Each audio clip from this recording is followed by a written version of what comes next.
Video games like Postal. Going postal. Going postal. New video game. It's called Postal. There are a lot of people that really wish we would go away, but it's never going to happen.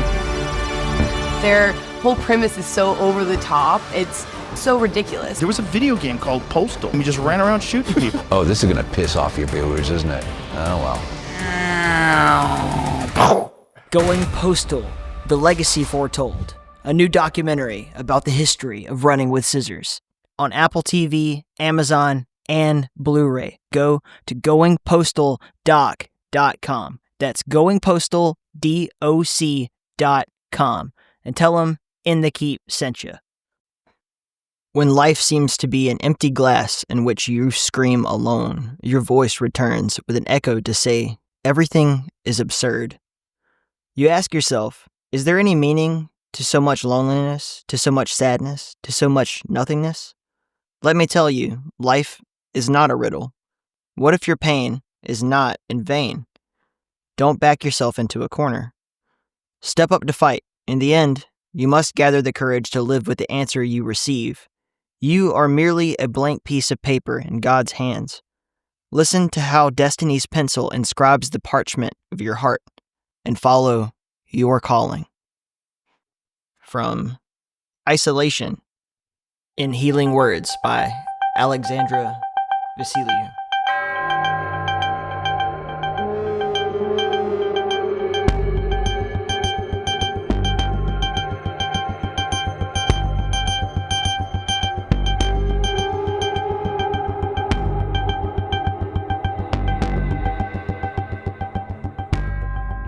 So my name is Myrna Lou. I was born a long time ago because I'm 85 now.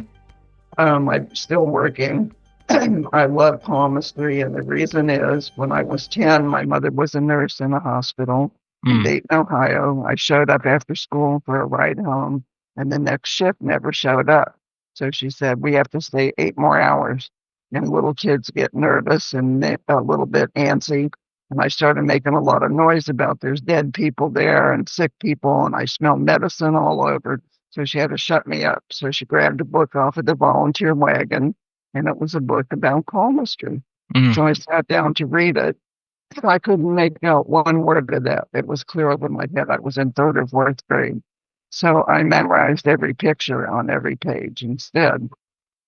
And then I went back every day for 6 months to study the book because they wouldn't let me take it home. And the book was written in 1895 by a Chinese man, and it was an antique. Even back then, it was pretty old. Now it's all parchment paper. So I actually met somebody who had that book that I searched for 45 years. I couldn't find it. So I wrote my own called May I See Your Hand. After I wrote my book, I was doing a fair in Boulder, Colorado, and the man sat down. And he said, I have a book that sounds just like you. And I said, oh, is it Oriental Palmistry? He said, yeah, that's the name of it. It's called Oriental. So I described the book, and he goes, that's the book.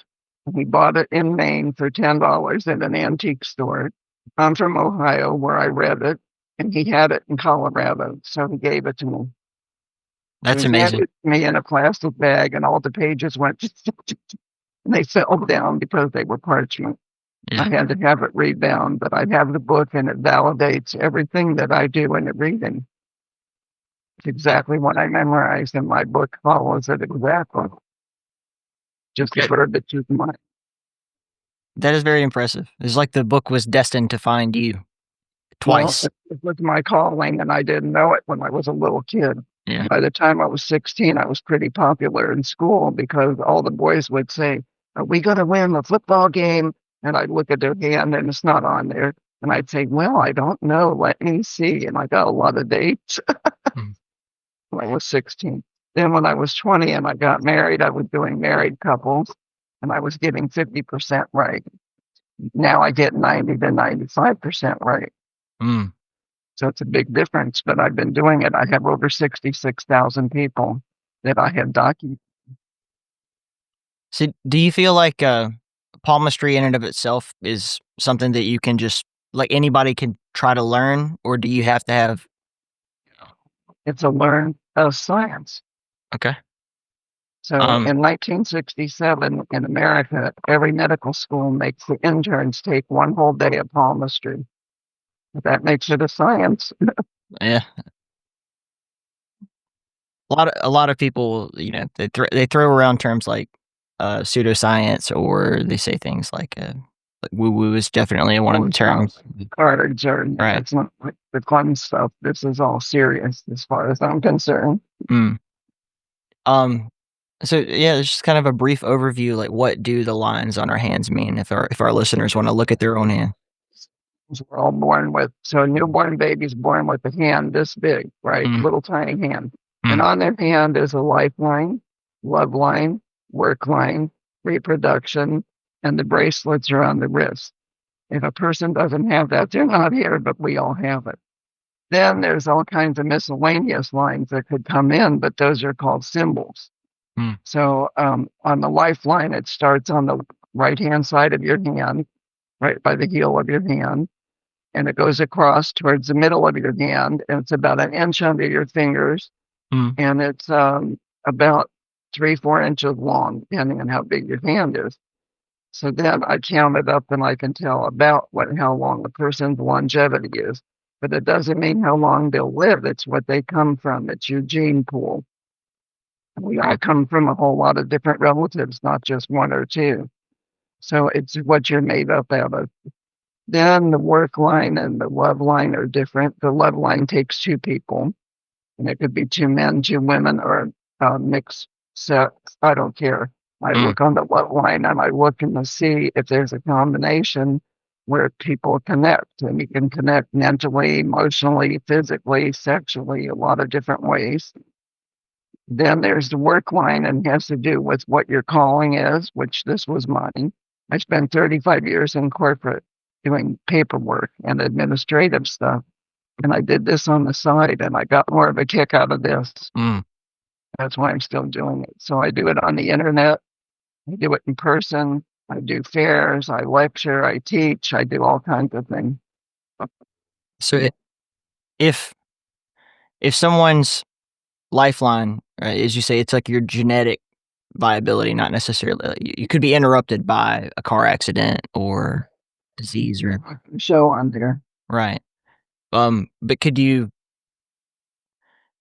How accurate can you really be? And it's like if I don't get any weird disease and I don't get in a car accident, 90 to 95% accurate. That's pretty good. That's pretty amazing. They'll get a mammogram because they have a lump in their breast, and they go, "They haven't had that for 10 years." I say, "I'll go with you if you're afraid to go, but we have to go now." Yeah. And then they get their breast removed. So I've saved a few lives. With prostrate. With someone's work line, what does that entail? So the work has to do with what you love and what calls you, but usually we work because we need the paycheck. So then after the paycheck comes the favorable things. So usually a person has aptitude either for math or for art or whatever it is, and they head that way, and they try to get a job in that type of area. So my degree was in journalism. Happened to be radio, TV. So I had my own TV show. I'm on the radio all the time. I've been in over 250 radio shows, most of them not podcasts. But I did CBS radio 3 times, and that goes out to 50,000 people at a time. Millions of people hear that. I'm a huge fan of old radio stuff. Like Art Bell, Coast to Coast AM, and all that. I still listen to old tapes of Art Bell nearly every day. Yes, I mean he was incredible.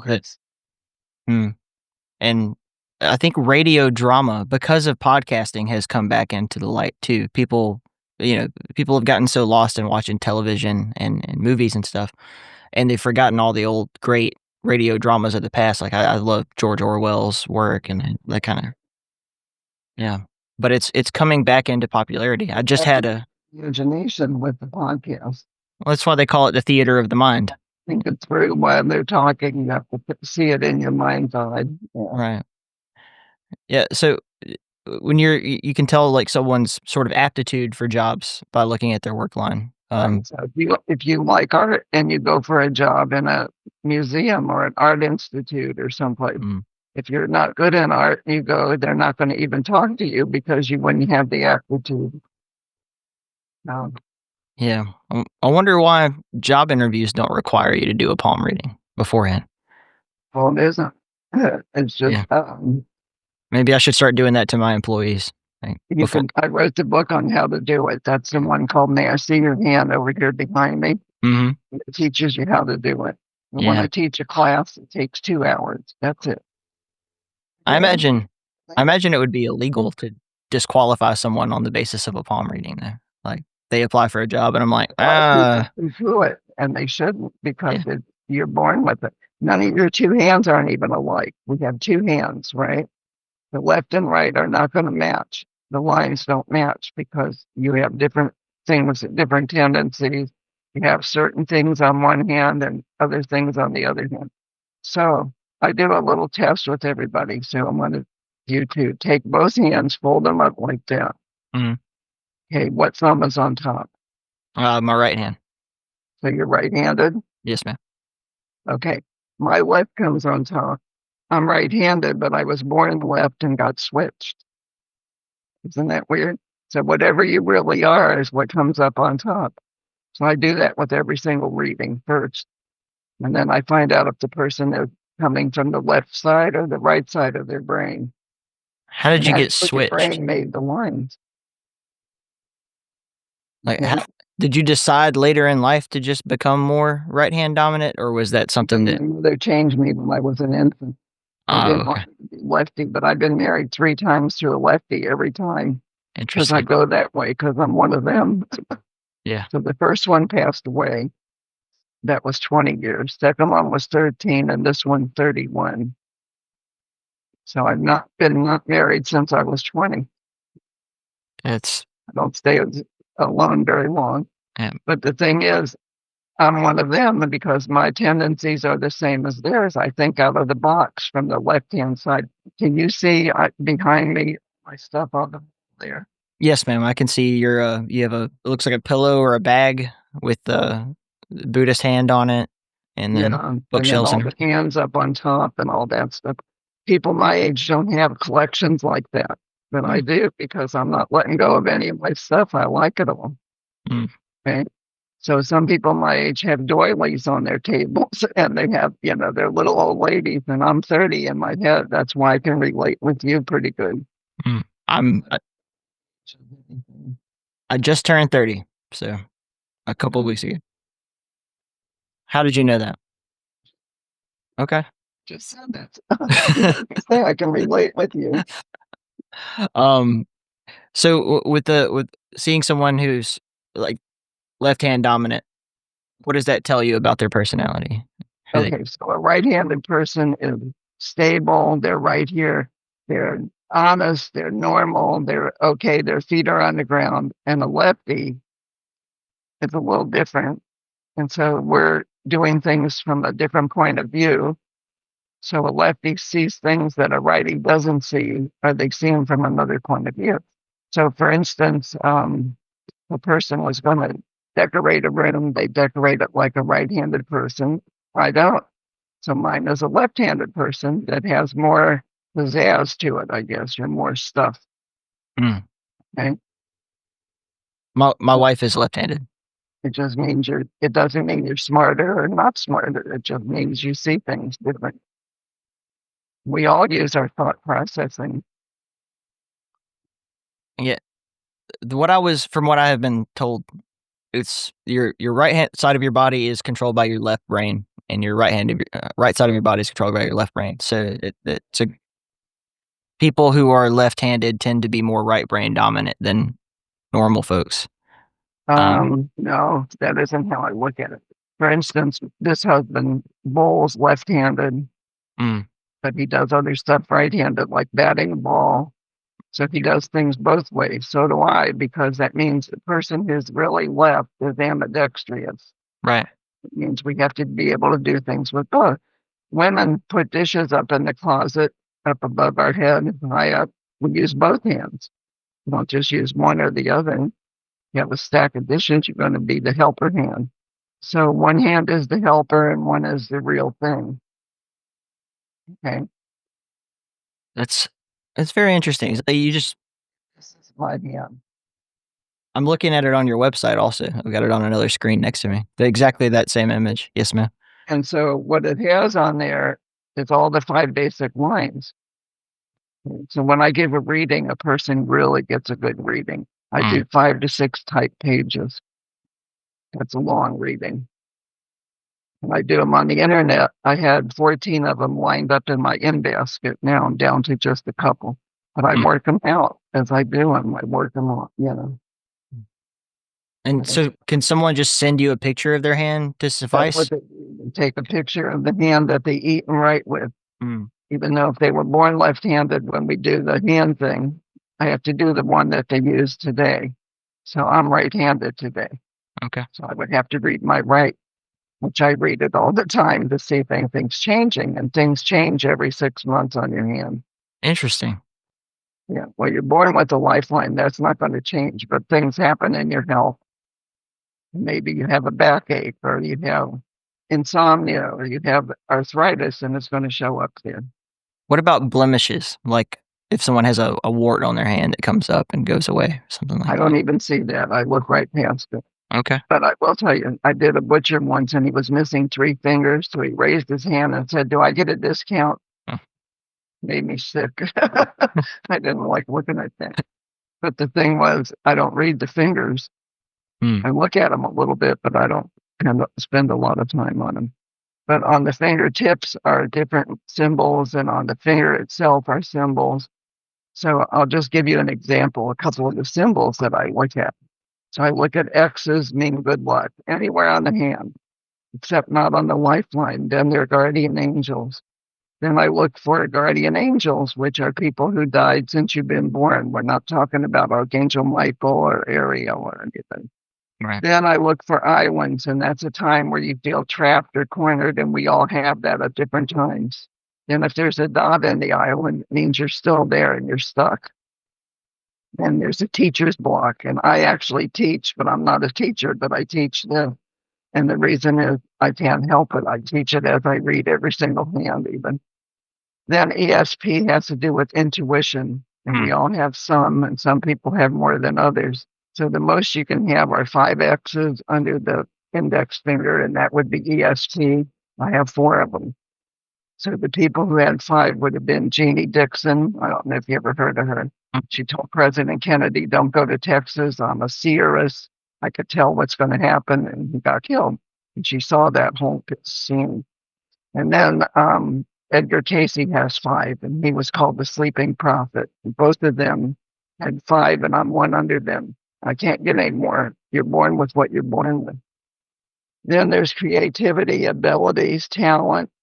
Then there's poison lines, which has to do with allergies. And everybody has some. Usually some aren't so bad, some are. Then there's a mystic cross, and that's a person who can do things psychically like this. Then there's giving lines, stripes, and grids. And my favorite thing to talk about is soulmates and reincarnation. Then there's the old soul, focusing, centering, grounding, new beginnings, and lessons that you learn from life. So those are all my symbols. Look at that. I have a lot. There's a lot on the hand. When I tell you I do a 5 or 6 page type report, that's what I mean. So just going to show you. You can't see it. Your viewers, your listeners can't see it, but you will. This is the beginning of one, and it's all these pages long, page after page after page of them. if you want, we can take pictures of these, and I can put them in the article that'll go out with the podcast. Want you? Want me to send it to you? That'd be great. Yeah, whatever material you have that you'd like to share. Yeah. I'll just put them all on the article on the website. Folks can follow along with us as they listen if they want. So do I have your email? You do. It's the one that you just got the Zoom call from. Right. Discord at. It's Discord dot. You can use that, or you can use the Tyler. Oh, I don't want to give it out on the air. Okay. The one that's in your email inbox, and I'll send something. Yeah.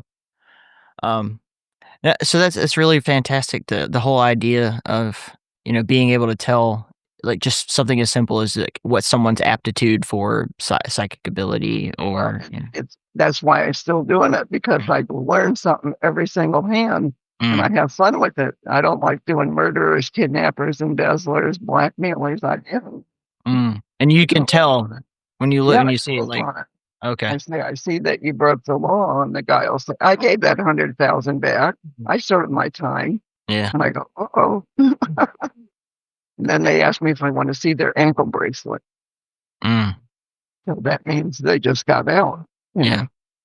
yeah. I don't like that kind so much, but I read everybody. So I can read a newborn baby, a blind person, a deaf person. What about someone who's missing a hand? It's all because they have the lines on the hand. And the lines are what I'm interested Right. in. Hi, I'm Ben, host of the Field and Foley podcast. Every episode I sit down with incredible guests, not just sound designers, field recorders, or musicians, but experts in everything about audio. We explore the creative process behind the sounds that shape our favorite games, films, and experiences. Whether you're an audio professional or just someone who loves great sound, Field and Foley offers deep dives, behind-the-scenes stories, and insights you won't hear anywhere else. Can you read someone's feet? Could you read someone's foot? Like, could you get the same? No, it doesn't have the same kind of information on it. Bumps on the head or any of that. Not your, not your department. Yeah. No. So, if you can like look at someone's hand and tell things that they've done in the past, or like, do you think it's deterministic, such that if someone has something on their hand that predisposes them to be a thief or a liar, that's decided when you're born? Traits, right. And lying is one of them that you're born with. Some people are a perpetual liar. They can't help it. Some people have other traits that are good and not good. It's what you can't change your IQ either. Do you think that's Really brilliant, or you're average, or you're below average. You can't change it. is that something that's decided by your karma or the sins of your father, or Yeah. When you're born, when your mother has a newborn baby in her hands, that baby has an IQ already. Even though it hasn't grown up yet, the brain is going to develop to whatever it's supposed to do. How similar is a baby's hand to its parent's hand? A familial, when it's a family, hysterical. Because I have my mother's hand, practically 100%. I don't know how that happened, because that doesn't usually happen. And I have a granddaughter that has my hand. So all that family stuff did pass. So my mother and I, when I was a kid, I had one of those fingerprint reader type things where you could open a door with it, and now everyone has that on their phone and stuff. But my mom and I have identical enough fingerprints to open up a lot, so to say. She's really you. Yeah. Really our kid. Yeah. But my wife is an identical twin.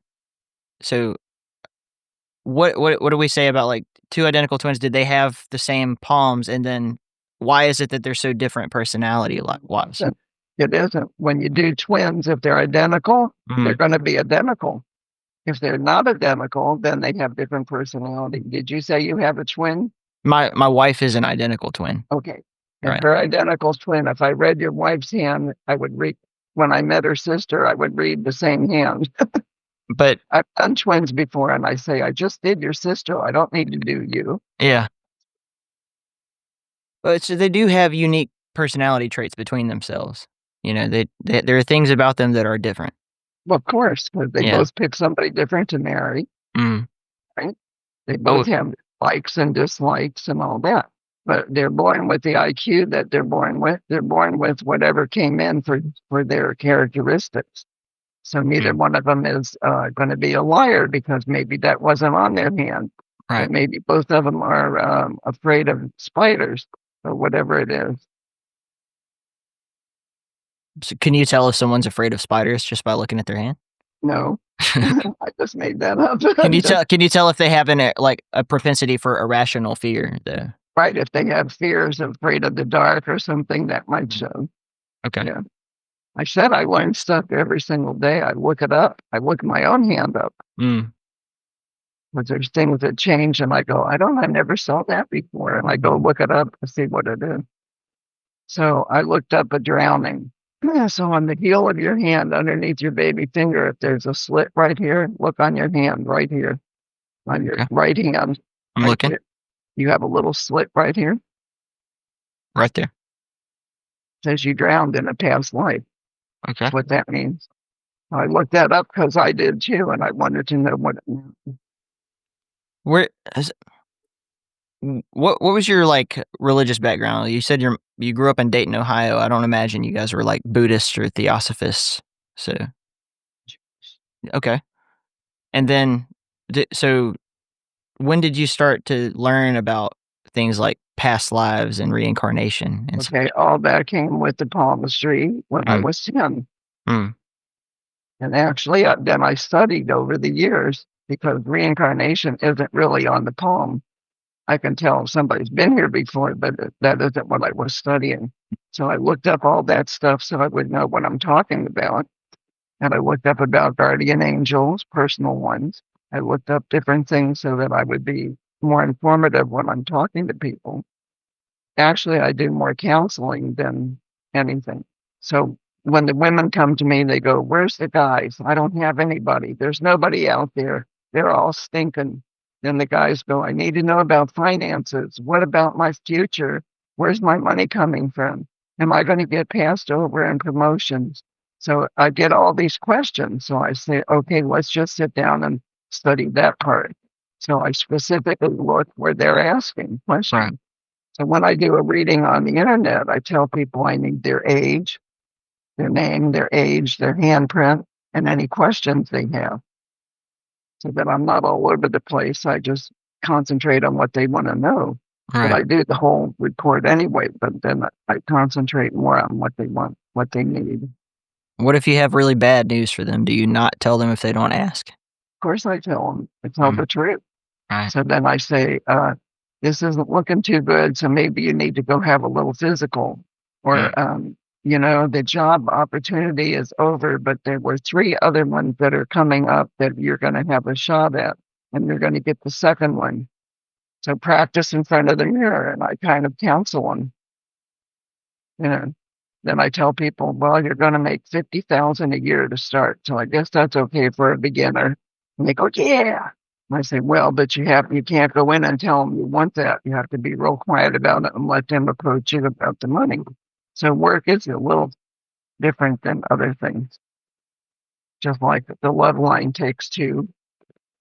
So you have to practice a lot of times with other people until the right connection happens. Right?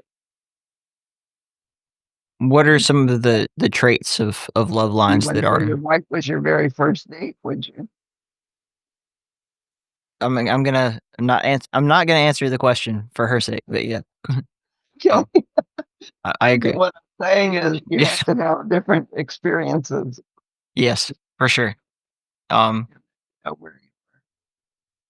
so I guess my question was like, when you're looking at 2 people's love lines and they come in and they're like, we want to get married, what do you think? And what are some of the things you're looking for? So I mean, the signs and also the complementary traits that make them compatible. Compatibility, meaning what they do, they think alike. So if a person is an atheist and they're going on religion and the other one believes in God, that's not compatible. They're going to be fighting over that. If they're going to fight over money, it's not good. So it has to be somebody who's in your corner, you're in their corner, and it's 100% support system for each other. And that's what we're talking about, support. You ever seen anyone who just didn't have a line they were supposed to have? Or no, I've never seen where a line's missing, but I've seen couples that sit down in front of me and they're arguing and carrying on and, picking at each other. I have to put one in the living room and one in my palm reading room until I'm done, then switch them out. Then when they leave, they walk out hand in hand. I fix it up.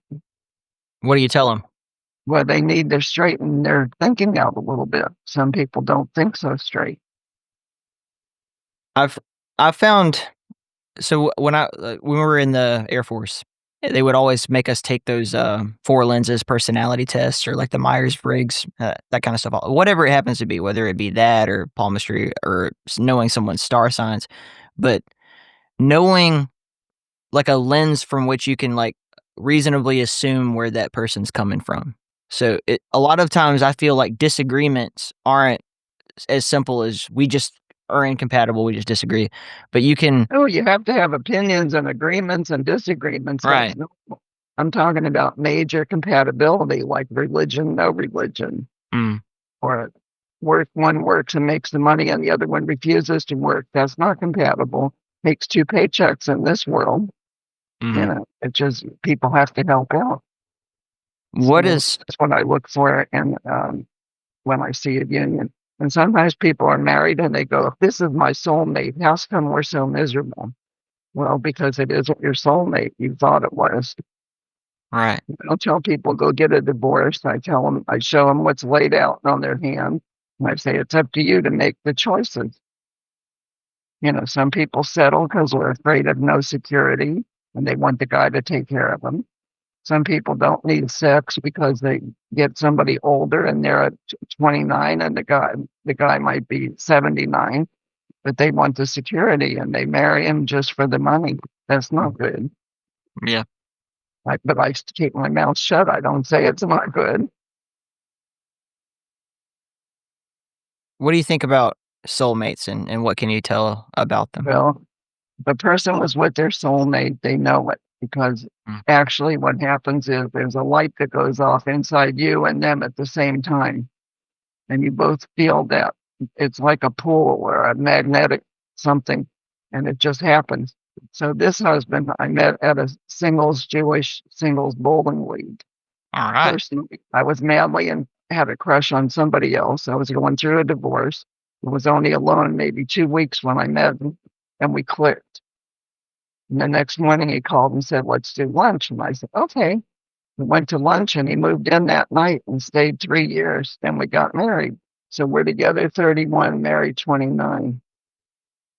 So can someone have more than one soulmate?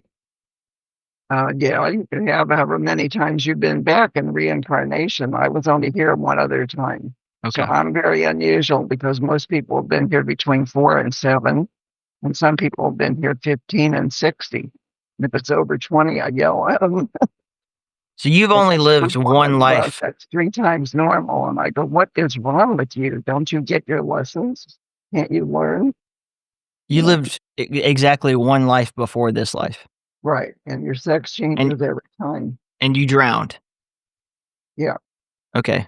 How do you? But I met him when I was 3 years old in another lifetime. How do you know that? I don't know. We just both knew it. I told him, "I know you from nursery school." He goes, "Oh, I'm from New York. You're from Ohio. You wouldn't know that." And I looked up in the soffit of the building. You know what a soffit is? We were in a pizza parlor. I looked up and I said, "Oh, wasn't the name of the nursery school Baumburger? Didn't we call it Baumbooger?" And he got hysterical because that was right. And started pounding the table and stamping his feet and carrying on. And I go, "What's wrong with you?" He goes, "I can't believe you got that," because I knew it. We both knew it. So that's a soulmate. Just intuitively. That's so. Yeah. Yeah. I don't know a whole lot about my past life or lives. Well, I can't see your hand. I can hold it up to the camera for you if you want. You've been here 11 times. That's pretty quick. Okay. Okay. So, well, I counted them. So you're 1,100 years old plus now.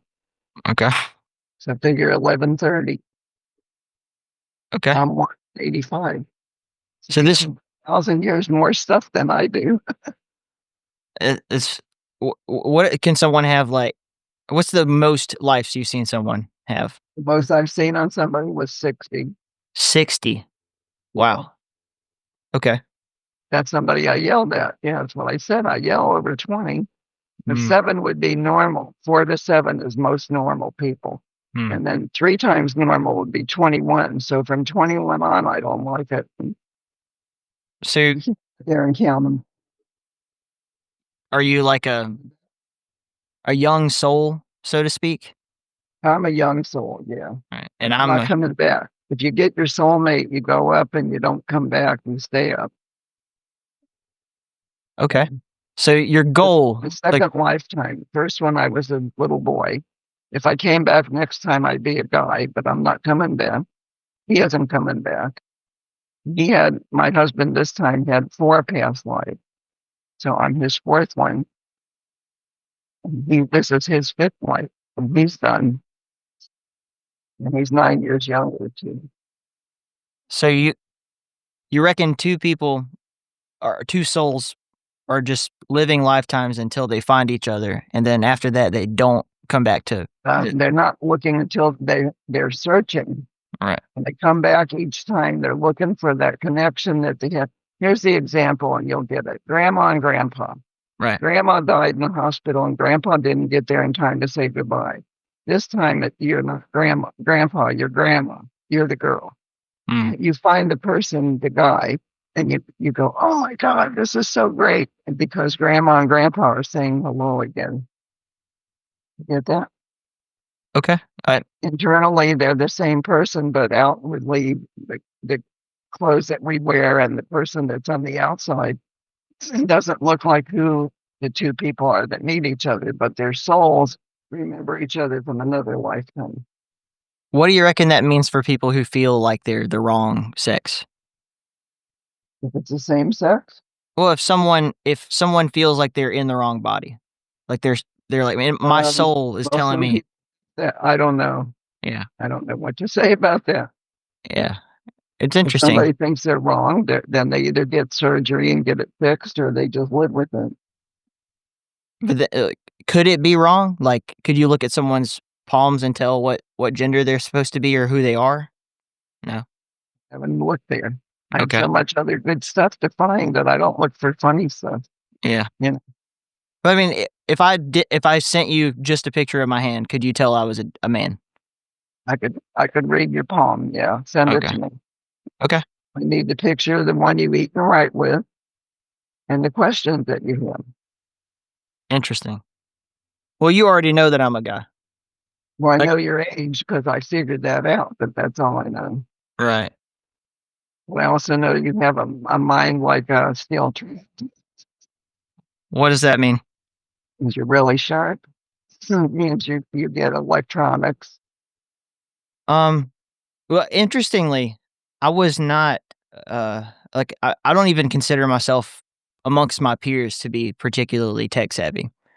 I've just been really good at surrounding myself with people who know what they're doing throughout my life.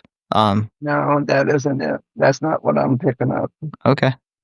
I think don't get me wrong, I think I'm a pretty smart person. I know that. It's just that the technical skills have been something that I've had to like diligently learn. But you're not stubborn, you won't learn it. So people show you and you figure it out.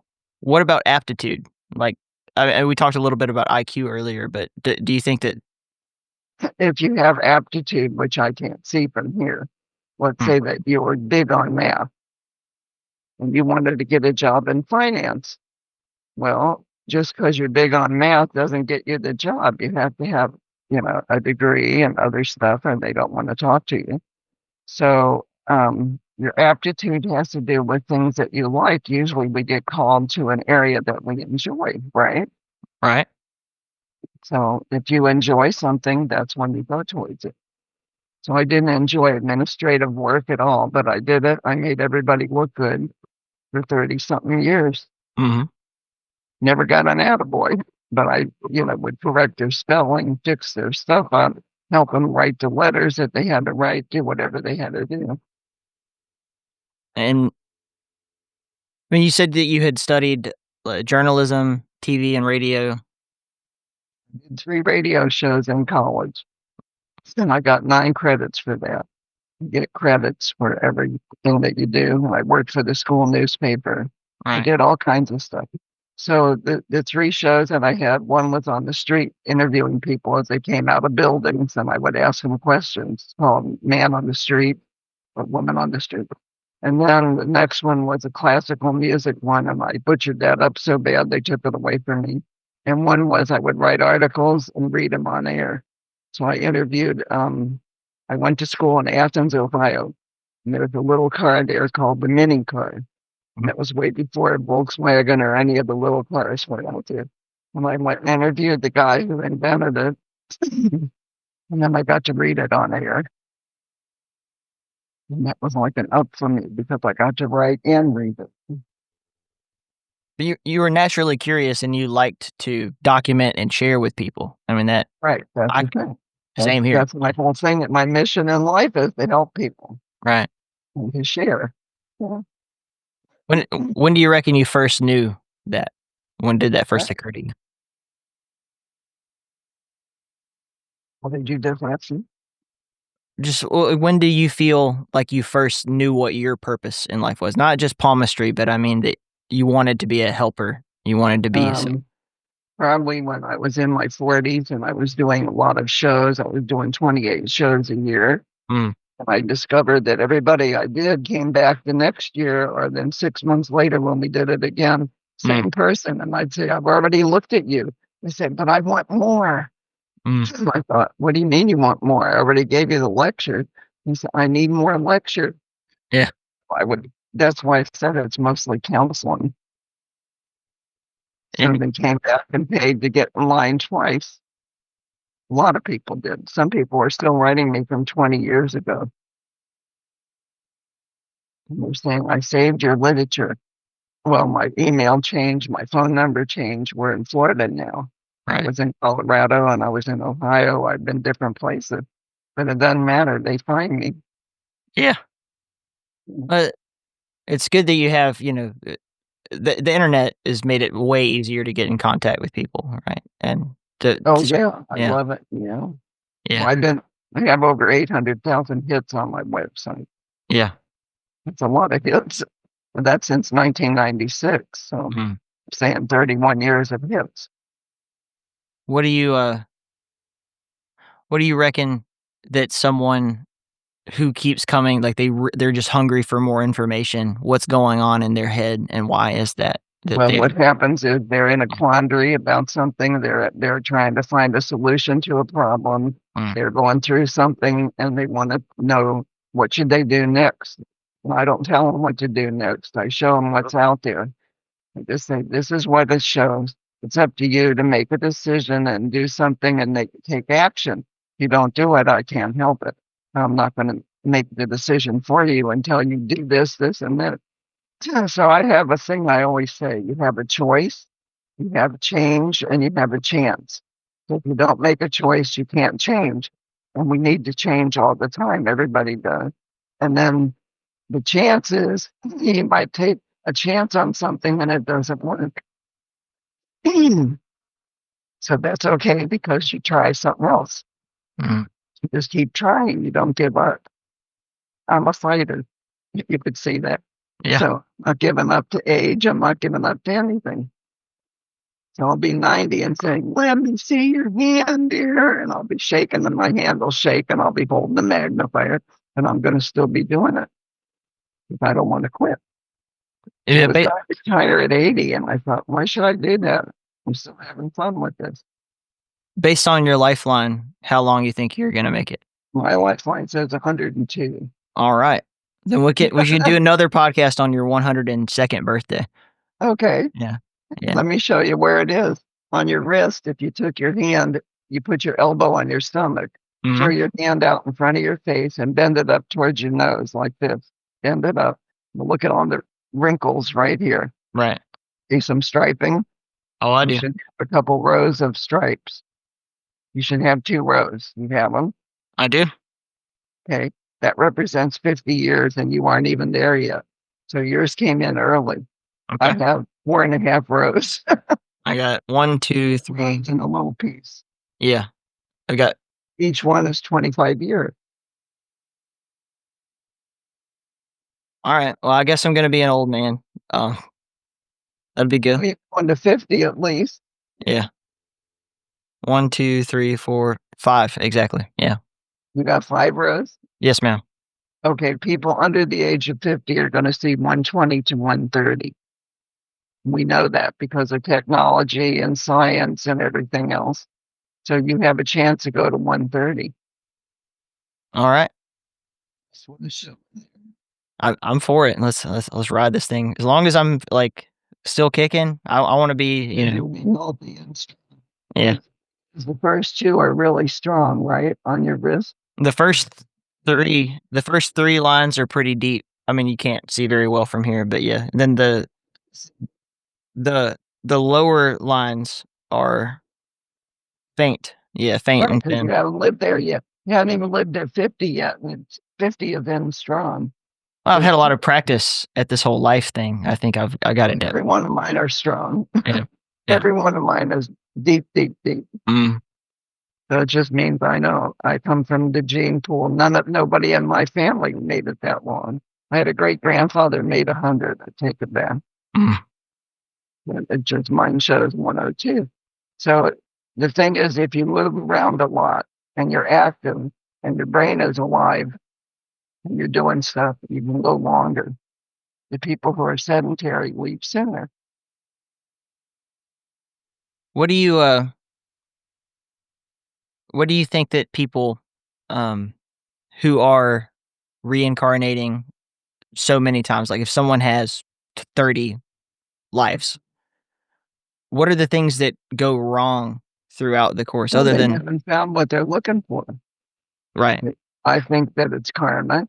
The part of it is they're not looking the right places. So I always say accidentally on purpose, you bump into the right energy when you're supposed to. Mm. Just supposed to happen. It's not, you can't make it happen. So people who keep coming back don't get it. They didn't get their lesson. The lesson is keep your antenna up. We all have invisible antenna. Mm. You keep it up and you pay attention. And then if something sparks your interest, you go after it. After someone successfully gets the message, what happens after that? Like they don't come back here. So they go to I have scrapbooks about 3 inches, 4 inches thick, full of thank you cards, thank you notes, baby announcements, wedding announcements, all that. They either let me know or they send me videos of their wedding if I predicted they're getting married. So here's an example. I did a party and I do palm parties too. And I did a party and this woman said, I'm getting ready to leave. I'm going to move to Mexico. So I said, well, don't go yet. Hang on. She said, well, there's nobody here. I can't find anybody. I said, well, something's coming in. It's either going to be 3 weeks, 3 months, or 3 days, something 3. Within 3 weeks, she met the guy at work that she's had her eye on for a long time and never gave her the time of day. All of a sudden, they start dating. Well, you can't date at work if they know it. You have to keep it quiet. Right. So what happened is they got married 6 months later. So she said, I'm sending you my wedding invitation. I want you to come and dance at my wedding. Well, I couldn't because I have a commitment. So she said, okay, then I'm going to send you a tape, the videotape of the wedding. And she did. And that's the first videotape I got. But I get all kinds of pictures and snapshots and thank you notes and presents and stuff from all kinds of people. So they're following through. when I talk to some people about past lives reincarnation, and it seems to be a mixed bag about whether or not reincarnating inherently means you did something or you failed to get to somewhere, or if it's just that we just keep doing that forever. So it's what I was interested in. What happens if you have a past life, you die, they either bury you or cremate you, and your system is supposed to go up, your soul goes up. Then if you're unhappy there and you're still looking, you come back down in the same person that you were before, but in a different body, and you start looking again, and you try different things till you find it. And you're look once. I only had the experience of looking one time. You mentioned earlier that in your opinion, like guardian angels are people who you've known in this life. They're not, like you said, they're not the archangel Michael and These are like a great grandfather or a next door neighbor who tells your mother, that's the cutest baby I've ever laid eyes on. And then the neighbor dies, and that's the one who it was. Interesting. So then she comes back. So you have to believe in reincarnation or you can't have a soulmate to begin with. So I had the TV show that's on my website, which I'd like to give my website to. And on the TV show, it's called Soulmate Connections, and that's the name of a book that I wrote too, same title. And on there, I had the very first show, I had 24 couples, which is a lot. I invited 100 people, and 175 showed up, and they only had 100 chairs.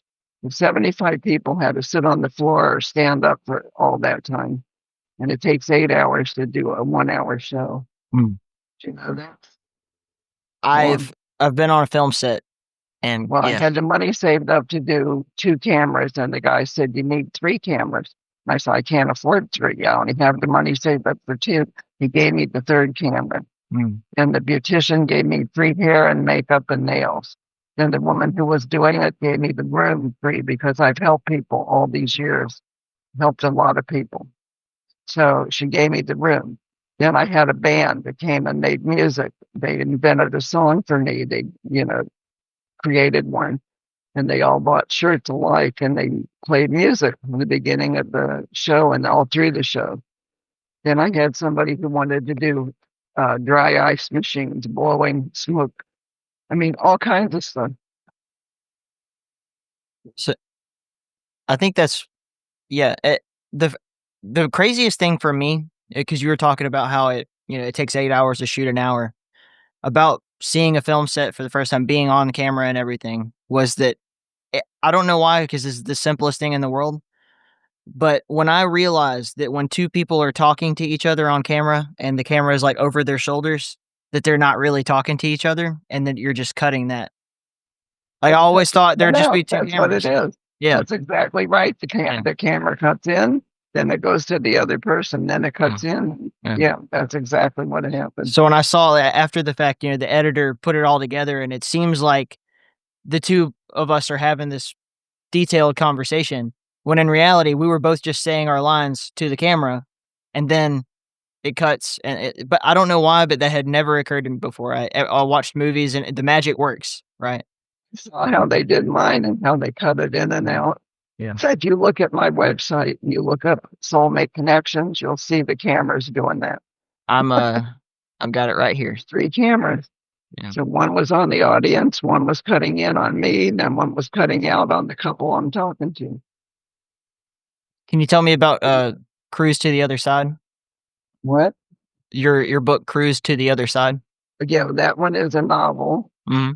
And it's a paranormal novel, and I wrote it about a cruise ship because I made friends on a cruise ship with somebody who was a photographer there, and he took me into the part that you're not supposed to see, which is where the jail is and where the people that are watching all the cameras, the security people and the medical center, all kinds of stuff. So I wrote about it. What does the word paranormal mean to you? A little scary because when I was typing it one night, I stayed up all night typing. I was having a good time with it because I love you, right? And I kept looking behind me because I said the ship was haunted. And I kept thinking, I hear noises. What is that behind me? It was creepy. I actually scared myself. Did you learn how to type on a typewriter?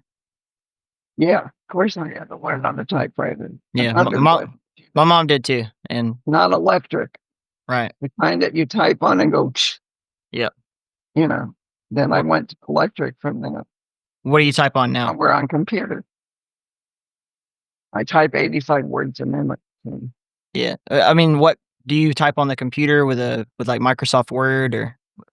Yeah, I use Word, but I do 85 words a minute. That's pretty fast. I can't do that. Nobody alive today. And fix the mistakes, but I mean. No, young people don't learn how to type anymore. Like, we type all the time on our phones and on our computers. But we didn't, even when I was in elementary school. I think the first couple of years we still did formal typing class, and then they cut it out of the curriculum because the assumption is just that we're just going to learn that. Like, it's just going to be part of our lives. So we're not. Mobile, Alabama. Oh, that's why. The South. Yeah. Okay. Yeah. But so, I mean, we did the little typing games and everything for a couple of years, and then after that, they just said, "Look, we don't need to spend time on this because they're all going to be able to do it." But they didn't give you computers, or they did? We had a computer lab at school, and I think now all the kids get tablets. They get other laptops. There's one at their desk. Yeah. Right. But yeah, it just wasn't considered to be like used to be like when my mom was a kid, you would have to like formally learn this is the typing class, and you might take that letters up on top, right, like a blackboard, and you had blank keys in front of you. And you had to type and look up there to see what key you're hitting. But I know that some writers have very particular, ways that they prefer to work. So some people like to handwrite things and then have a typist. I do. I write it out first, then I put it on the computer. Yeah. Because I have to outline it, and you decide where I want stuff to go. You can move it once you get it on there, but I don't type it until I have it written.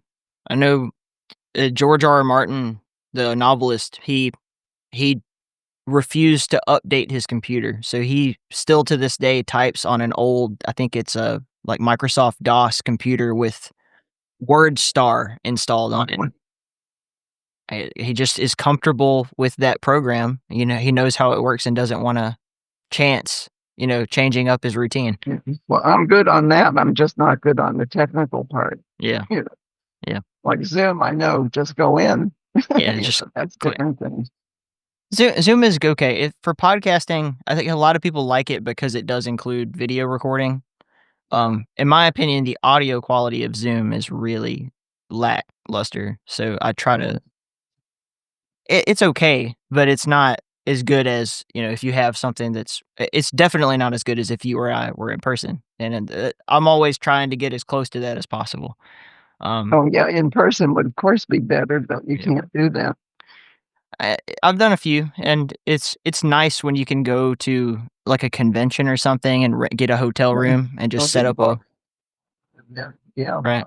Yeah. Maybe on a cruise ship, that would be really fun. You could just set up. Take your wife on a cruise ship and then go interview people. They'll throw you off. They caught me reading palms, they'd throw me off. So I do it real quietly. But I wanted to get back to your novel, because it's a paranormal novel. In your mind, what does paranormal mean? Because it can mean a lot of things. So it means that it has to do with like palmistry. Mm-hmm. It's got stuff like that. And psychics. It takes place on a cruise ship. It's a mother and daughter. And then the daughter, they get into an argument on one of the islands, and the daughter sends the mother back to the ship. And the daughter finds somebody who's reading seashells on the island, where you throw them down and read the shell. She didn't understand one word of that. And then the girl says, well, my grandmother's in the shop back behind me, and she does palm reading. So she goes in there and sees the grandmother who doesn't speak a word of English. So the granddaughter has to translate. And then the old lady tells her to go back to the ship right away, because if you don't, it's going to get away from you. You'll be sorry. And the mother fell down the atrium steps, and she didn't get to say goodbye. So then she does get to say goodbye. She's in the medical center, and then she dies. Big deathbed scene, and she dies. Then they put her in the thing where they zip you up and put you in the morgue. And then the mother's not dead. Her mind is still alive. And she's like, I have to let her know I'm okay. So then she visualizes on different places. So the girl's taking a shower, and she feels somebody touch her cheek, and it's the mother in the shower just touching her. Then she's in an elevator that's all stainless steel, and she sees her mother visualize her face right on the elevator. A whole bunch of stuff like that happens. Then somebody at their dinner table was a psychic who teaches the young daughter everything she needs to know. So the daughter's 30 and the mother's 61. So it's a good story. What do you think of other form outside of palmistry of divining? So geomancy. I trade with people all the time. Right. I get readings. I don't get one word out of it. I don't know what they're talking about. When they get done, I go, because they make up stories about the little picture on the card, and the story is supposed to pertain to me, but it doesn't. I don't get what they're talking. You're listening to KEEP in the Keep. Please take a moment to tell at least one other person how much you enjoy the show. That's right. Grab that link and send it to that buddy you're thinking of who you know would be interested in what we're talking about right now. Maybe post it somewhere. I know it seems scary, but you can do it. I believe in you. Don't hesitate to leave a comment and a 5-star review, a like, wherever you're listening. And if you want, Patreon supporters for this show get episodes early, access to our secret Discord channel, chances to suggest questions to our guests, our games, and whatever else I can do for you. Every little bit helps. This podcast directly supports my ability to do what I love and take care of my growing family. The link is in the show notes. Thank you, bless you, stay in the keep.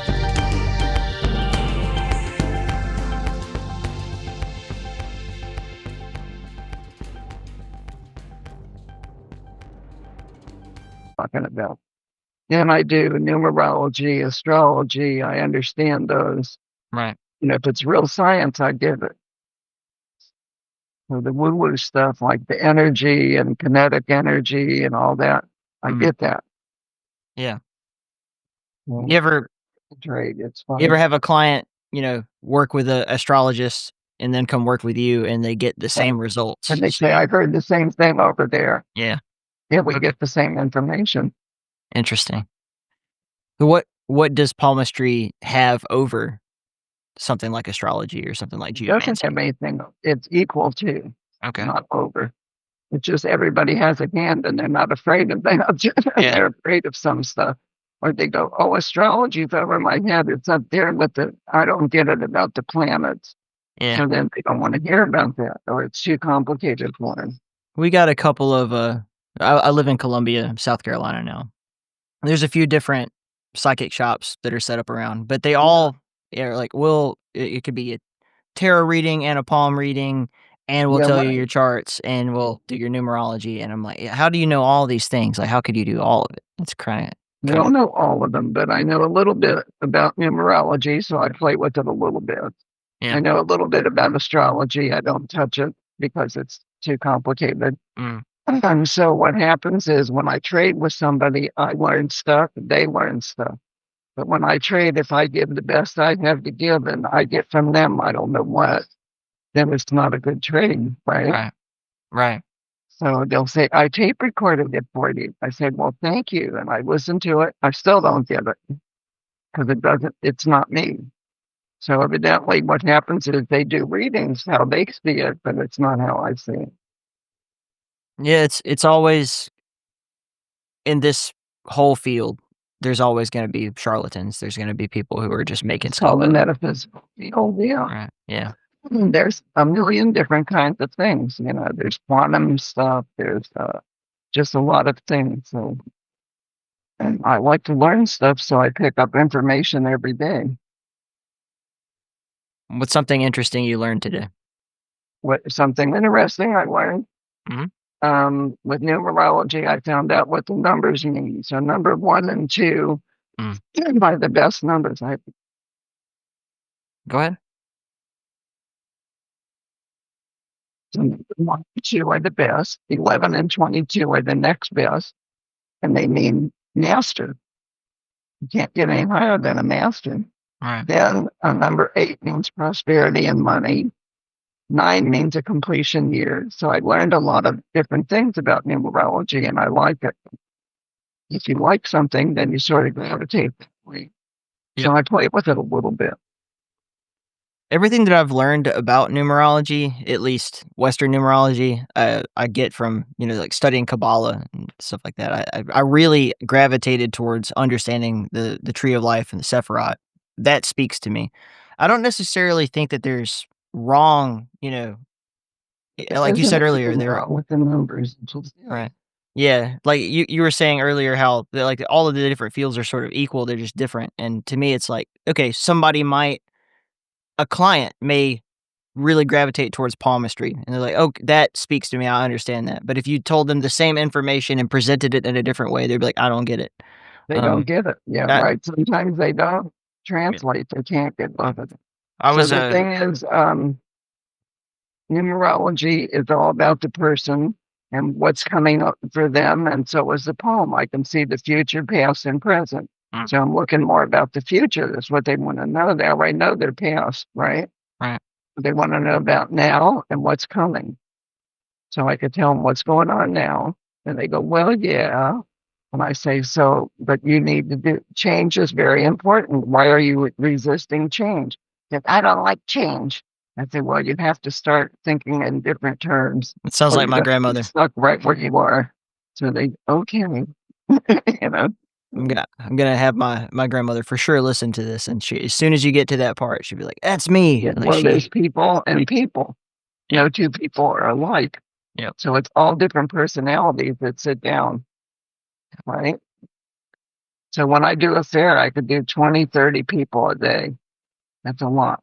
Yeah. And they're only 15-minute ones each, but still. And they come one after another, and I'd have a lineup. Usually I'm full by noon before we even get there. You know, the people have signed up ahead of time. And so when I start doing them, I don't even get out of the chair. I just sit there and do them one after another, and no two are alike. Isn't that something? Yeah, I think it's. I mean, everybody is an individual for sure, but I do, I do like the. I find it useful to be able to categorize and say like sort. So I have a format, and that's what that 5 basic lines are. Right. And everybody has a lifeline. I start with that. Then I do the love line. Then if they're old and they're past working, we don't talk about work. That's over with. So I say, so what are you doing in your leisure? What would you like to do? What is your hobbies? What would you like to get involved with? You know, that it's work, but it's not the same kind of work. Right. Then the bracelets you're born with, you can't change that. But the bracelets are made up out of the letter C. So you know ABC, but a C that's squishy, kind of smashed in. And the C becomes an O when you find a solution to a problem. So we got a bunch of C's across the bracelet that become O, O, O, O. So let's say you're 16 and you go, Dad, I want to go to college. They go, well, what do you want to study? So you tell them. So first you wanted to go, and now you know what you want to go study. And you go, I need a car. Okay, who's going to pay for the gas and the insurance? I'll get a part-time job. Okay, there it is. So that's what I read on the bracelet. Interesting. I have fun with every reading. You could see that. You could see I'm still enthusiastic after 66,000 of them. 66,000 is a lot of people. Well, it's actually 66,201 now. Okay. I just write down every single one, and I jot down a note or two about each person.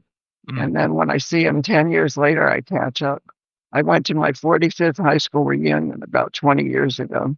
Wow. And I walked in and everybody threw their hand out in front of me. They all knew it. They remembered I did that. I didn't recognize a person there. They didn't have a name tag on. I wouldn't have known them. They all knew who I was because I looked the same. I mean, I have blonde hair now and I've had dark skin, but it's still me.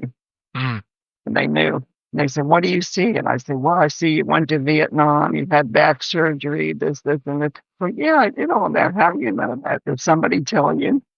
Nobody tells me. I just get it. Working around the metaphysical I didn't field. tell you about some of the famous people that I've read, and you should hear this because it's pretty important. I read Gerald Ford. He used to be our president. I know who Gerald Ford is. Yeah. Well, it's pretty amazing. He got in my line at a thing after he was retired with 4 Secret Service. And I didn't realize it because I had my head down. I was reading people one after another at this event. And he was the keynote speaker. And he sat down and he goes, I don't know what I'm doing here. I don't believe in this stuff. What do you think about Gerald Ford? Well, he was abrupt, but he gave me a $10 tip, and that was in '91, which was like unheard of. Because he didn't believe in it, and then he believed it. Because I told him something. He said, if you don't tell me something that only I know, I'm going to go downstairs and tell every single person here not to see you because you're a big phony. So I did something I never do. I called on God and said, make me brilliant. So I told him something that happened in college, and he jumped up and said, Betty Ford doesn't even know that. So I got him. Then all the Secret Service got in line.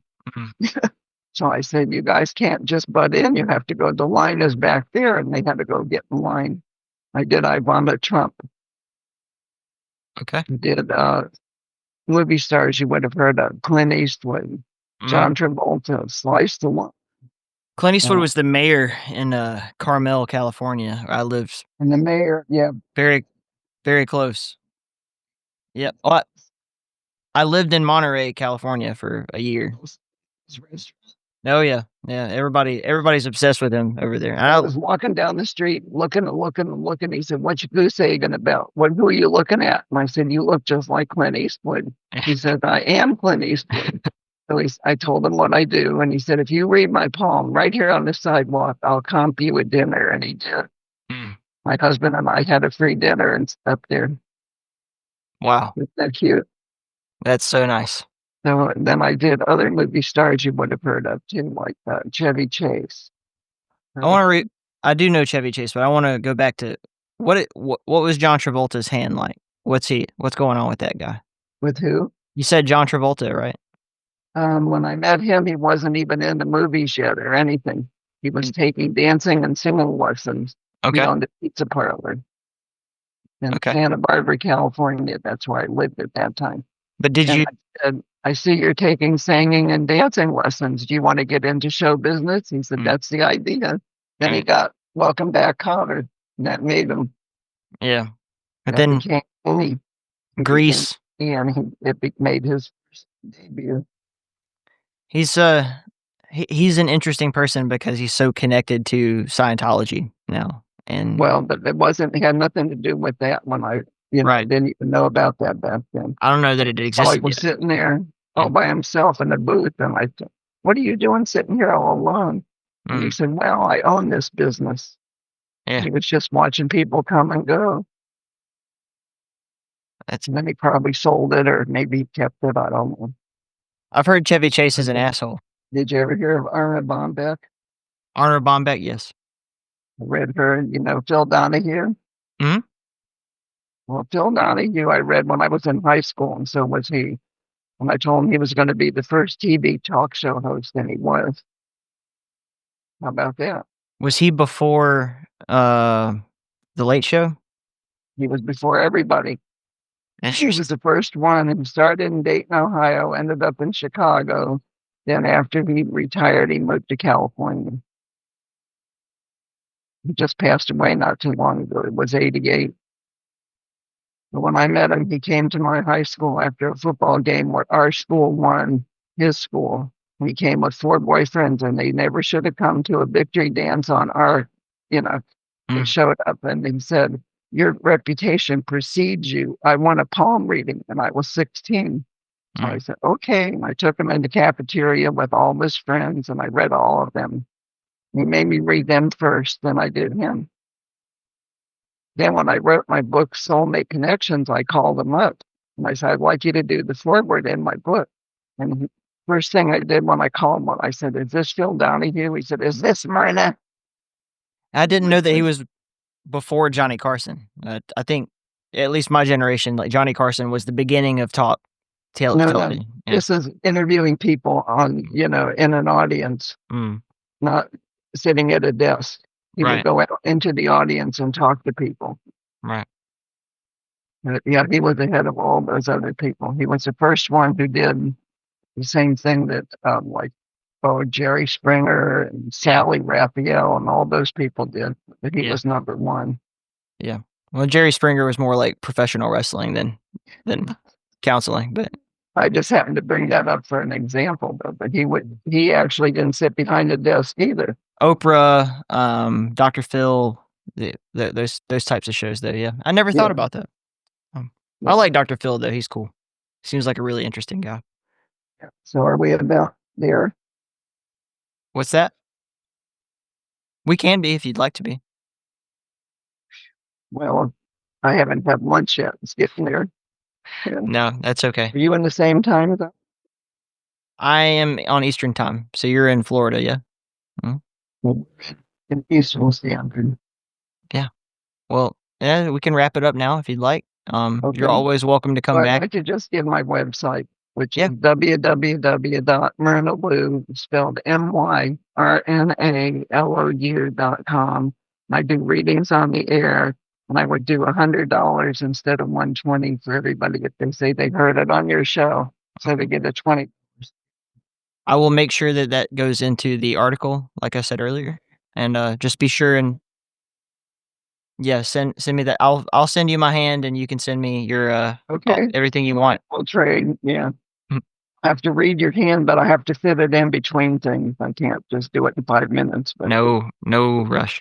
No Okay. rush. If I have readings this afternoon, that's why I have to go eat lunch real quick. Thank you so much for your time and for your stories. Yes, ma'am. And I was looking forward to it. So, where'd you get the name for your show? I'll try to make this brief. I started off as a video game journalist, essentially.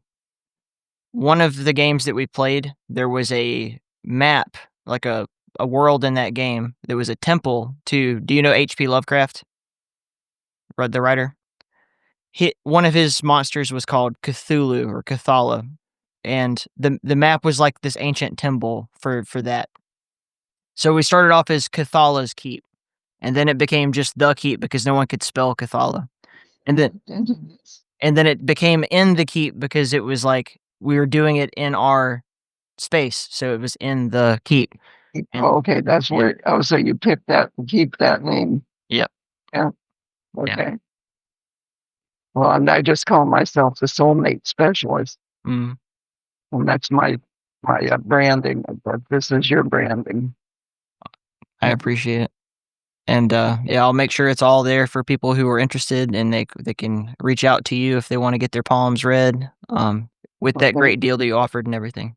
Yeah, that's why I hurried up and put that in, then I would give them a discount. Mm. Okay. Well, go ahead and get your lunch and tell your husband I said hello. Thank you very much. It was wonderful. Bye-bye. Yes, ma'am. Thank you to Miss Myrna Lou for coming on the show. Definitely head on over to her website. That's myrnalou.com and get that discounted palm reading if you're interested in it. I'm patiently waiting to hear back about mine because I went ahead and sent the picture over while we were recording. Actually, no, I already got it. This is an update. Since I recorded that, but before I sent this out, she sent it. So I'm going to read that to you if you'd like. And I'll also be publishing it in the article with this episode so you can read along if you don't feel like listening to me, but I'm sure you do because you listen this long. Let's see. Quoting Myrna here. I use a method of palm reading called Asian or oriental palmistry. They call out a 5-point system that is different than what Hindu Indian uses. We get the same answers. Oriental has been around for since 3000 BC, and Hindu began in 2000 BC. Both systems are accurate in their findings. The palm reveals the future of a person. It shows what happened from birth to today. That is why I ask for a person's age. And to be clear, I gave her my birthday, of course my name, and then she had only met me for the hour or so that we chatted prior to this. And then I just sent her a picture of my hand, just so that's all clear. The Chinese modality she uses calls out 5 areas: life, love, which is including your soulmate, work, reproduction, bracelets, and a bunch of miscellaneous stuff. I'm not going to read that off. I'll just kind of bring up the ones that she mentions throughout this. I will say, I will try, as I'm reading through this, to kind of, some of this I think if you're a long-time listener, you'll kind of know about me, and some of it I'll clarify. So, should be fun. So, you can see there's an abundance of material for me to work with on your palm. I must tell you, it is not a typical hand. You have a lot of lines for someone your age. This means you are an old soul and have been here numerous times. It will be a fun read, but complicated for me to decipher. I needed your age to look at now more than your past and reflect on what is in store for your future. Lifeline. Your longevity is from your heredity, which shows me it is in the 90s. This is not a prediction of how long you will live, but what your gene pool says about you. You are under the age of 50, so you have the opportunity to live for 120 to 130 years of age. Rooting for that, Myrna. I am rooting for that. Which is due to science, modern technology, and medical breakthroughs. You have one guardian angel watching over you. It is what I have too. Some people have a lot of them, but one is all anyone really needs. I guess intuitively, I believe that that is accurate. In past lives, 11 of them. Okay, so I have 1,100 years. You were 1,100 years old plus this time around. And one of them, you drowned. Damn. I can't see male or female in that one. I can count lines on the reincarnation area, which is directly under the fingers and above the lifeline. You are 1,130 years old today. Okay? The average returns are 4 to 7 lives. I only yell over 20, so I'm okay. You are okay. Okay. So I guess I'm a little above average. 1,100 years, man. Might explain why I'm so smart, right? So wise. One of the things that I had asked her about, because I didn't have a lot of specific questions, but I did say, I'm curious about these past lives you're talking about. So she gave me a few of these. She said, you said you were interested in your past life, so here's what I could understand. Female nurse in World War I. Bomb blew up tent where you were working. All right. Just to comment on that, I don't know, but I have always been deeply fascinated with World War I, and that is documented on this podcast. You can go back and listen to my episode about the game. Oh my goodness. Conscript. Survival horror game called Conscript, and it is about World War I, and me and the creator of that game were just nerding out about it. So maybe there's something to that. Male Indian shot by bow and arrow hunting with your tribe looking for a buffalo in an accident. Okay. I don't know about that one, but maybe, A Viking captain of a ship. It went down and you remained with it. That is interesting. I had another psychic person once tell me that she believed I was the captain of the Argo, like Jason or something like that. But she said I was an Argonaut. I don't know, obviously Vikings and ancient Greece are two different time frames and stuff, but ship captain has come up before. So there's that. And the drowning, I guess, is not related to going down with that ship. Maybe it's a separate drowning. Okay. She says, I can't lie here. I have to tell the truth. I see you eating on the run because you are so busy with numerous pressures on you to do phone calls, plan, paperwork, and emails. True. You were a poor eater as a young child, but outgrew it in the teens. I was. I had an eating disorder as a kid. I ate way too much. I would binge eat pizzas and stuff. I was chubby when I was 9, 10. And I outgrew that when I was a teenager, for sure. I think you need to get barefoot and walk on the grass to release tension when your schedule becomes overwhelming.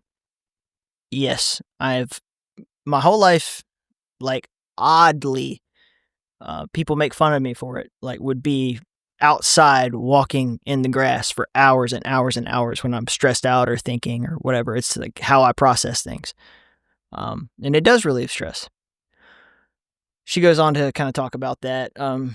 She talks about animal guides. So she says that God gives every parent of a newborn 2 animal guides. These are not domesticated pets, but wild animals. She tells me what hers are, an eagle and a dog. I do not know what mine are. Maybe that's something I need to think about. Love line. Let's see. Shows a union in the 20s that lasted a long while, then looks like a split. It may not have been a marriage, but a long-term relationship. Yes, that was my first marriage. It lasted from when I was 20 years old to, I guess, 26 or so. Something like that. So that's true. The second union is the lovely woman you are now married to. You are a strong, dynamic person that intimidates some people who are not. I have been told by other people that is the case, although I don't intend to intimidate people. So, because you're a live wire, it scares some off. You need a like, not an opposite. Your destiny was to be with someone who is an equal from a past life. This is the wishbone shape marking on your palm. Each half equals a person who ties the knot at the base of it. A like needs and wants out of life the same things. Have many of the same likes, philosophies, same mindset, same sense of humor. Mutual respect and 100% unconditional love is always present. You have 11 past lives, which means you have 11 chances to find a mate. It only takes one, and then you're done and do not have to come back to this dimension to complete your karmic debt. It is fulfilled. This is a soulmate connection. 1 in a million people actually have someone or find someone that they knew before in another lifetime and meet up this time. And you are that couple. You are with your soulmate, she says. Thank you very much, and I believe you on that. Yeah. Love my wife, and she is exactly as she described there. Work lines. Let's see. You began to work early with either a part-time job or chores. Both of those are true. You learned about money and how to obtain it by not being lazy. I can see you counting all your earnings as a young boy, putting it in a box and saving it, taking it out to recount and playing with it, and then putting it back. That is 100% true. I don't know how she guessed that, because I even had one of those little, the cash box safes that you could buy at like Walmart with a little combination lock on it and a skeleton key, and I did exactly what she just described as a kid. Your parents taught you well. In all work there is stress-related times with aggravation some of the time. Change is marked on your palm for this year. Whatever it is, it will feel familiar but be fresh and different than what you are currently involved in. You will be compensated for this new effort. You seem to be pulled in several directions at one time and need to drop some of these time-consuming jobs and focus on the one that gives you a feeling of accomplishment. This is the up everyone seeks in life, in work. Change will be for your highest good. Yes, bring it on. I am ready for that. I hope you are 100% right about that too. Ask your inner guides or your one guardian angel what you should be concentrating on to go forward stronger than where you are now. Listen and you can be a huge success. Something new will turn up and be offered to you, and it looks like you will go for it with no hesitation. I probably will. And I think you're on a path that is the right fit for you at this time. Maybe more of what you are already doing, only on a larger scale. Maybe it's the podcast. Maybe it's the games. Maybe it's both. That's what I'm saying. You never run out of ideas because your thought process with a creative mind. You have many X's on your palm, which equals good luck in family, friends, work, and relationships. And then she gives me a lecture on change. I'll spare you guys that, but change is good. So bracelets now, found on the wrist. Each line represents 25 years. You're showing 4 right now, or 7,100 years. An extra short half lines equal worry. It shows you are a worrywart who thinks things through too much to the point of exhaustion. Shows sleep is not quality when your mind is buzzing all night long. You do get great ideas in the sleep area, but forget them when you wake up sometimes. Keep a tablet and a pen next to your bed. Yeah. Yes. True. Spot on. That is a thing. For sure. Insomnia. I need to work on that. Miscellaneous symbols. She talks about just the ones I have here, so I'll go over the ESP symbol. The X is on your palm under the index finger. 1 X is average in this spot, while 2 or more equals an intuitive or perceptive ability. 4 is rare and found on one with almost supernatural talents in this area. She says that she has 4. Jeannie Dixon and Edgar Casey each had 5. I have a friend who has 5. The one who talked about the Argonauts earlier. So maybe there's a connection there. And my palm, she says, your palm shows 2 X's on this area. So I'm like Counselor Troy in Star Trek. Like not full blown, but getting there. Let's see. Medical stigmata. Marking found under the baby finger. You have many interests all involving humanity. I do. You like the body, mind, soul, spirit, art, religion, and medical information, and could have pursued a career in any of these. all true. I'm not the biggest medical guy, but I am fascinated by it. You're a well-rounded person. At a cocktail party, you could talk in sophisticated language or down-home everyday language. You are versatile, spiritual, and so imaginative. You're an internal person and sometimes carry your feelings locked inside. You can carry your own weight in a conversation with anybody. I hope this podcast proves that to be true. And you know a lot about many subjects, I suppose. Note.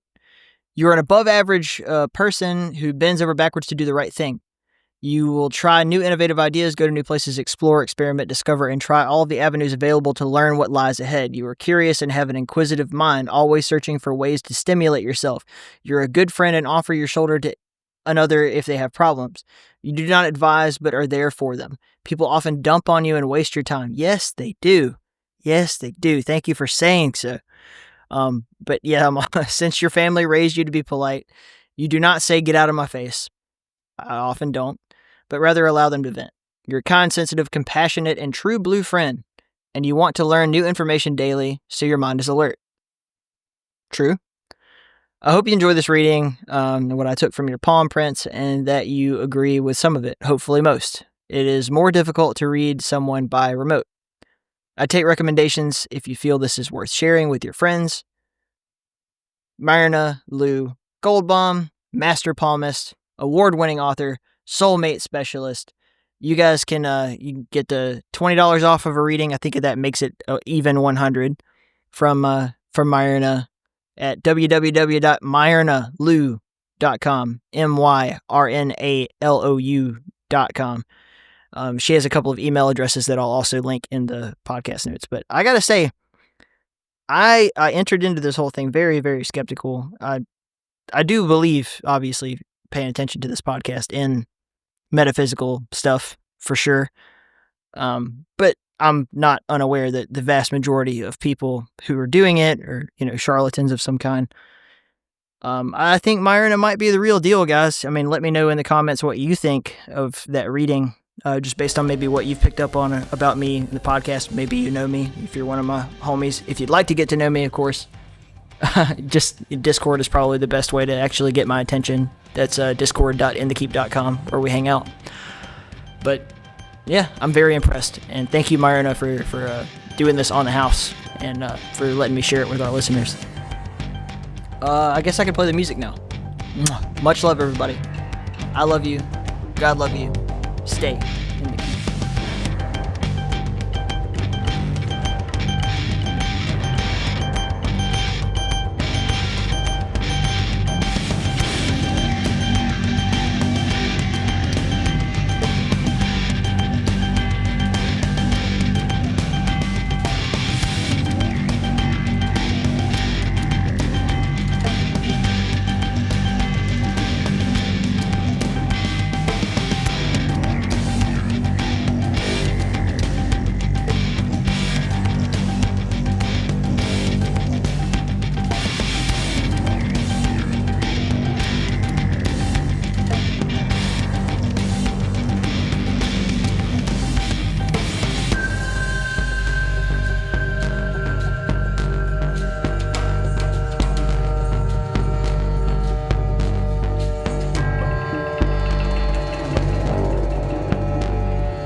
Hey man, are you tired?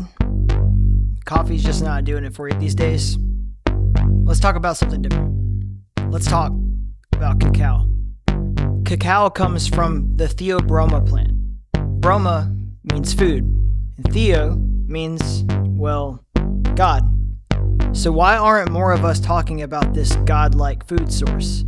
Packed with antioxidants, polyphenols, theobromine, which is like caffeine but without the jitters, healthy fat, low carbs, protein, magnesium, calcium, and the highest plant source concentration of iron known to man. Why aren't we consuming this stuff every day? Well, you can. Our partners at Cora Cacao offer ceremonial grade cacao, sustainably sourced, plant to paste from fair trade farms in the Mayan motherland of Guatemala. Cora Cacao is committed to delivering cacao products to you at reasonable prices in a way that makes the world a better place for all involved. Whether you're making morning cocoa lattes, iced cacao, hosting a meditation ceremony, or just doing alchemy in your mom's basement, Cora Cacao is committed to supplying you with the highest grade stuff for what you, your body, and your mind need. So head on over to coracacao.com. That's coracacao.com. Use promo code INTHEKEEP, one word, all caps, at checkout for 10% off your order. It's time to replace those bad habits with good ones, and using Cora Cacao for your energy and nutrient needs is a great place to start. I'm proud to call Cora Cacao a partner of In the Keep, and I hope that you will be proud to call them a new part of your daily routine. Much love.